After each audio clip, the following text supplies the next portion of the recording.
What's going on, everybody? It's your boy Truth, and today, when robbing a hood casino goes wrong, let's just get straight to it. People think robbing an illegal gambling spot is a good idea. Like it's just sitting there, full of cash, no cops around. Basically an easy buck that isn't even near comparable to robbing an actual casino.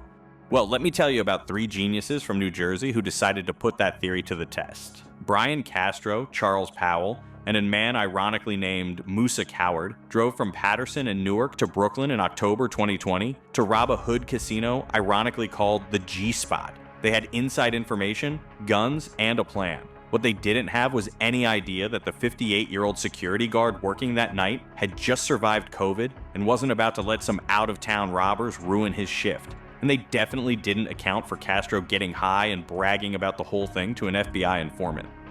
This is the story of when robbing a hood What? Getting high and casino goes spectacularly, catastrophically wrong. Musa Coward had connections in Brownsville, Brooklyn. He also had a side hustle selling guns and a history of robbing people. In October 2020, Coward got a tip from his cousin about an illegal gambling den called the G-Spot on Hedgeman Avenue. Someone had just lost $50,000 at the spot and was supposedly coming back with another $20,000 to keep gambling. Easy money, right? Coward recruited three guys from New Jersey for the job: Brian Castro, who went by Moranayi; Charles Powell from Newark, who went by Payback and already had a felony conviction for weapon possession; and a fourth guy named Shamel Myhand, who later became the government's star witness. Coward frequently sold drugs with Powell and Castro at a gas station across from his house in Patterson, so they knew each other well. And according to a cooperating witness, Coward had robbed this same gambling spot before, along with a residence and a dice game, all within the previous 4 years. This wasn't his first rodeo. So that was already aware of you. On October 7, 2020, Coward drove the crew from New Jersey to Brooklyn in a Honda Civic. The plan was simple. Coward would park around the corner and wait in the car while the other three went inside and robbed the place. They were looking for a quick lick, as Castro would later call it. The G-Spot had a front room facing Hedgeman Avenue, an inner room where people played cards, craps, and dominoes, and a backyard patio. That night, Rodney Maxwell was working security. Maxwell was 58 years old, a father of three, and a longtime employee at Bellevue Hospital. He was moonlighting as a bouncer to make extra money. 7 months earlier, he'd survived a week-long battle with COVID. During the terrifying early days of the pandemic, in March 2020, he'd fought through that nightmare and came out the other side. Now he was just trying to pay the bills.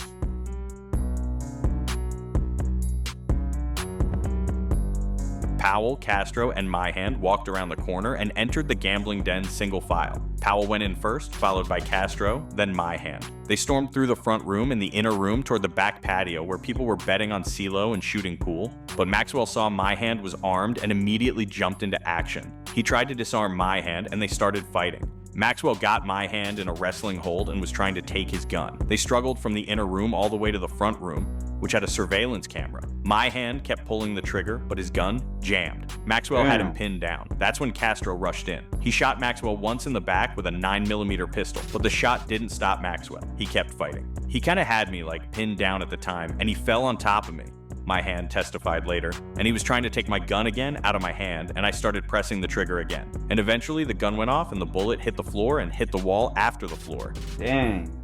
Meanwhile, people in the patio were fleeing in terror. Powell, seeing the chaos, started firing indiscriminately into the crowd of people trying to escape into the backyard. He hit 3 men with his .380 caliber pistol. All 3 survived their wounds, but Powell was just spraying bullets at terrified bystanders. Maxwell was still fighting Myhand on the ground, so Powell ran back into the front room and shot Maxwell once in the chest with his .380. That was the shot that ended it. Maxwell fell, and Myhand scrambled up and ran out the door. Castro's gun had jammed during the shooting, which he'd later complain about.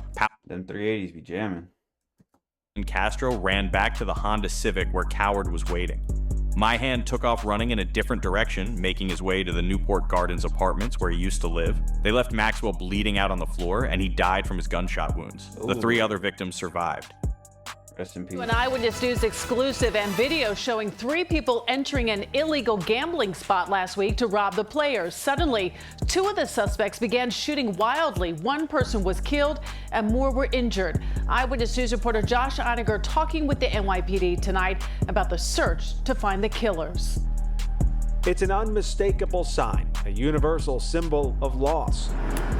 Tonight on Hegeman Avenue in Brownsville, a man tended to a sea of candles in memory of a friend lost to guns. I'm just lighting the candles, because, I just feel like hopefully that he's in a better place.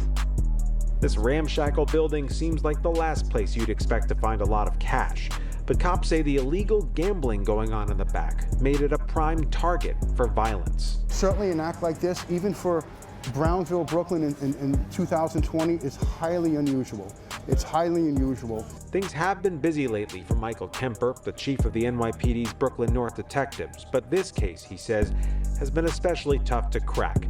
It happened late last Wednesday night. In video obtained exclusively by Eyewitness News, you can see the 3 suspects enter through the trash-strewn storefront and make their way to the back, where they tried to rob the players inside. 2 of the suspects opened fire. In the end, 4 people had been hit, one of whom, 58-year-old Rodney Maxwell, did not survive. My Hand said he pocketed $1,200 during the robbery, but told his accomplices he only got $800. Quote, because I felt they left me. He gave Coward $400. Castro later told his FBI informant friend that the crew got $20,000 total and they broke bread between them, with Castro keeping $5,800 for himself. Now here's where these geniuses really fucked up. More than a month after the murder, Castro was smoking weed in a car with an acquaintance. He started bragging about the robbery, called it a lick, said his crew got $20,000, described how he shot Maxwell, and even mimicked the dying sounds Maxwell made when he was shot. Turns out the acquaintance was an FBI confidential informant, and he was recording the entire conversation. In the recording, Castro said, quote, so I'm hanging the strap on the wall, and that shit's jamming on me. That's why Red sold it. Red was Coward's nickname. Castro was complaining that his gun jammed during the murder and that Coward sold the gun afterward. The recording captured Castro mocking Maxwell's final moments and bragging about the thousands of dollars they stole. So they got away? In April 2021, a Patterson police detective working with a federal gang task force was looking at surveillance photos from the robbery. He recognized Powell and Castro. That led to Powell's arrest in October 2021 after Powell got into a car crash in Clifton, New Jersey. When police arrested him, they found 3 .380 caliber cartridges that matched the shots fired at the gambling spot. Castro and Coward were indicted and arrested in March 2023. My Hand agreed to cooperate with the government and testify against his former crew.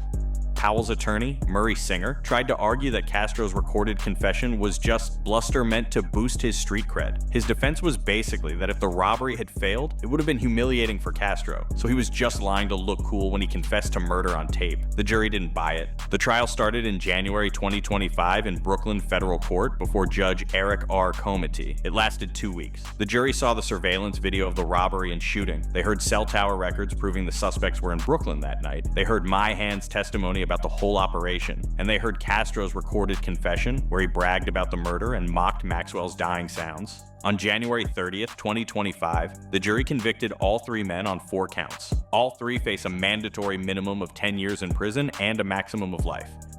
Maxwell's daughter, Revan Maxwell, spoke to reporters after the verdict. I'm just happy they're off the streets to never do this again to anybody else's family, she said. This won't bring my father back. I'm just happy this won't happen to anybody else.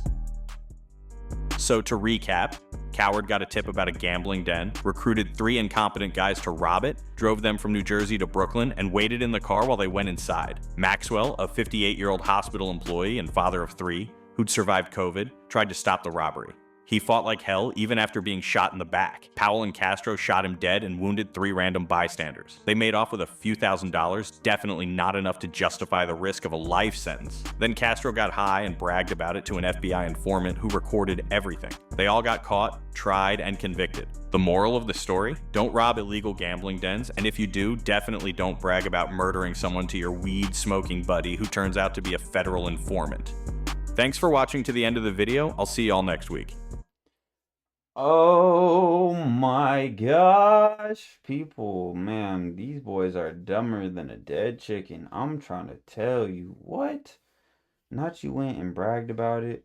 Bro, and how you let an FBI informant get close to you? Like, you making new friends, bragging about murders? Green. Weird.